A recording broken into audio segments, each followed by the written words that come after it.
તો શિયાળો હવે બરાબરનો જામી ગયો છે। સૂરજ માથે આવે ત્યારે પણ સ્વેટર પહેરવું પડે છે અને વહેલી સવારે તો રીતસરનું થીજી જવાય તેવી સ્થિતિ રાજ્યના મોટાભાગના શહેરોમાં છે। ગાત્રો થીજવતી ઠંડી કોને કહેવાય તે ઉત્તર ગુજરાતના કેટલાક વિસ્તારો અને સૌરાષ્ટ્રના કેટલાક ભાગોમાં લોકો અનુભવ કરી રહ્યા છે। લોકો હવે રાહ જોઈ રહ્યા છે કે ઠંડીમાં થોડી રાહત મળે, પણ જેઓ ઠંડીથી કાપી રહ્યા છે તેમના માટે માઠા સમાચાર છે। હાલ જે ઠંડી પડી રહી છે તે તો માત્ર ટ્રેલર છે।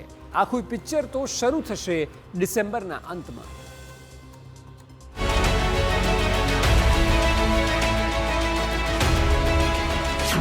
ઠંડા પવનોએ લોકોને ધ્રુજાવ્યા।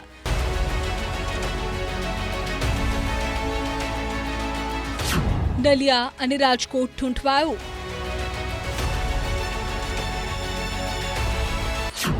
કોલ્ડ વેવથી થરથર કાંપ્યા ગુજરાતી। ગુલાબી ઠંડીએ છેલ્લા 3-4 દિવસથી તેનો પ્રકોપ શરૂ કર્યો છે અને ગાત્રો થીજવતી ઠંડીની શરૂઆત થઈ ચૂકી છે।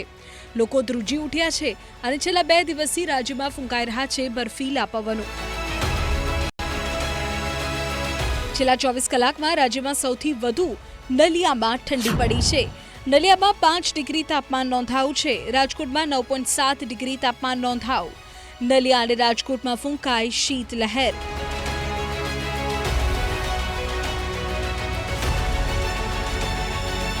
फोरकास्ट के लिए हम अगले 3 दिन में कोई ज़्यादा चेंज आने की उम्मीद नहीं है और 3 दिन के बाद थोड़ा सा ग्रेजुअल राइज की उम्मीद है दोनों सौराष्ट्र कच्छ और खासकर गुजरात रीजन में। और जो आज का जो रियलाइज वेदर रहा है वो थोड़ा 2 जगह पे कोल्ड वेव आया है, नलिया और राजकोट में। और जो मिनिमम टेम्परेचर लोएस्ट मिनिमम रहा है नलिया में रहा है वो 5.0 डिग्री सेल्सियस, जो कि नॉर्मल से 7.6 डिग्री कम है। तो राजकोट और नलिया में कोल्ड वेव रहा है। હવામાન વિભાગ દ્વારા સૌરાષ્ટ્ર કચ્છમાં કોલ્ડ વેવની શક્યતા વ્યક્ત કરવામાં આવી હતી। તેની વચ્ચે છેલ્લા 24 કલાક દરમિયાન રાજકોટ શહેર અને જિલ્લામાં ફૂંકાઈ રહેલા બર્ફીલા પવનોને કારણે લોકોને કડકડતી ઠંડીનો સામનો કરવાનો વારો આવ્યો છે। રાજકોટમાં છેલ્લા 24 કલાક દરમિયાન સામાન્ય કરતાં 5.9 ડિગ્રી તાપમાન ઘટ્યું, જેના કારણે તાપમાનનો પારો 10 ડિગ્રીની નીચે ગગડીને 9.7 ડિગ્રી પર પહોંચ્યો અને હજુ પણ કચ્છ અને રાજકોટમાં કોલ્ડ વેવની આગાહી છે। सौराष्ट्र कच्छ में आने वाले दिनों में 2 दिन के लिए हमने आइसोलेटेड पॉकेट्स में कोल्ड वेव दिया है, खासकर नलिया और राजकोट में। कच्छ और राजकोट डिस्ट्रिक्ट्स में कोल्ड वेव दिया गया है फॉर नेक्स्ट 48 आवर्स के लिए। सर विंड डायरेक्शन में ओवरऑल देखते हैं तो जो सौराष्ट्र कच्छ एरिया है उसमें नॉर्थ से नॉर्थ ईस्टर्ली रही है और अभी जो गुजरात रीजन है वहाँ नॉर्थ ईस्टर्ली से ईस्टर्ली है।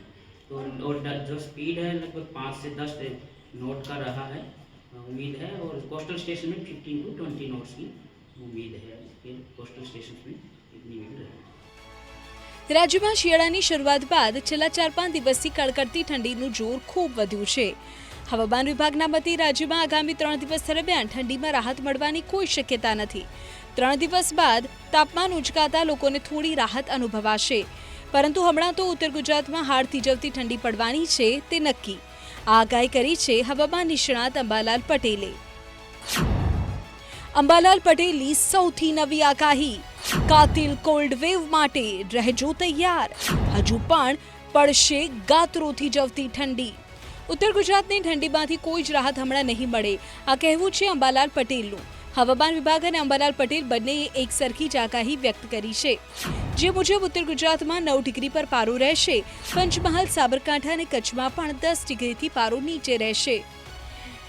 સાંભળો અંબાલાલ પટેલના શબ્દોમાં કે કેવી ધ્રુજાવી દેનારી ઠંડી પડવાની છે। હજુ ઠંડી રહેશે। લગભગ ઉત્તર ગુજરાતના ભાગમાં ન્યૂનતમ તાપમાન હજુ 9 ડિગ્રી સેલ્સિયસ જેવું કોઈ ભાગમાં થઈ જવાની શક્યતા રહેશે। 10 ડિગ્રીથી નીચું રહેવાની શક્યતા રહેશે। પંચમહાલના ભાગોમાં પણ ન્યૂનતમ તાપમાન 10 ડિગ્રી સેલ્સિયસથી નીચું રહેવાની શક્યતા રહેશે। આ ઉપરાંત સાબરકાંઠાના ભાગમાં પણ ન્યૂનતમ તાપમાન 10 ડિગ્રી સેલ્સિયસથી ઓછું રહેવાની શક્યતા રહેશે અને કચ્છના ભાગોમાં પણ 10 ડિગ્રી સેલ્સિયસ મહત્તમ ઉષ્ણતામાં રહી શકે છે। ક્યારે મળશે ઠંડીથી રાહત? શું ડિસેમ્બરના અંતમાં ઠૂંઠવાઈ જવાશે? શું જાન્યુઆરીમાં પણ આવી જ ઠંડી પડશે?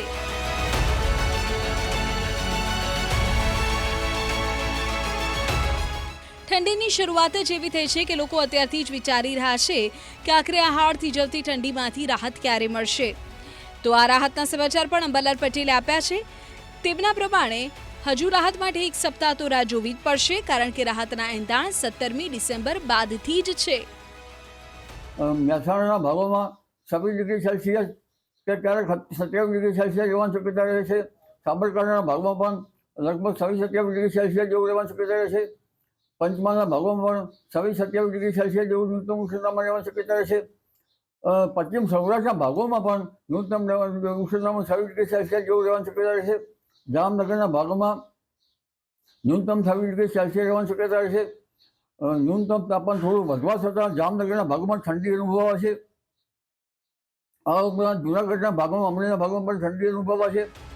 ડિસેમ્બર મહિનામાં હજુ 20 દિવસ બાકી છે, પરંતુ ડિસેમ્બરનો છેલ્લો સપ્તાહ સૌથી આકરો સાબિત થવાનો છે. અંબાલાલ પટેલની આગાહી પ્રમાણે 17મી ડિસેમ્બર બાદ તો રાહત મળશે, પણ તે વધુ ટકવાની નથી. એક સિસ્ટમ બનવાની છે અને 23મી ડિસેમ્બર બાદ પડશે કાતિલ ઠંડી. એટલે કે 2024 વિદા કરનારાઓને સ્વેટર, ધાબળાઓ ઓઢીને જ સેલિબ્રેશન કરવું પડશે, કારણ કે આ ઠંડી હજુ વધુ કેર વર્તાવવા તૈયાર છે.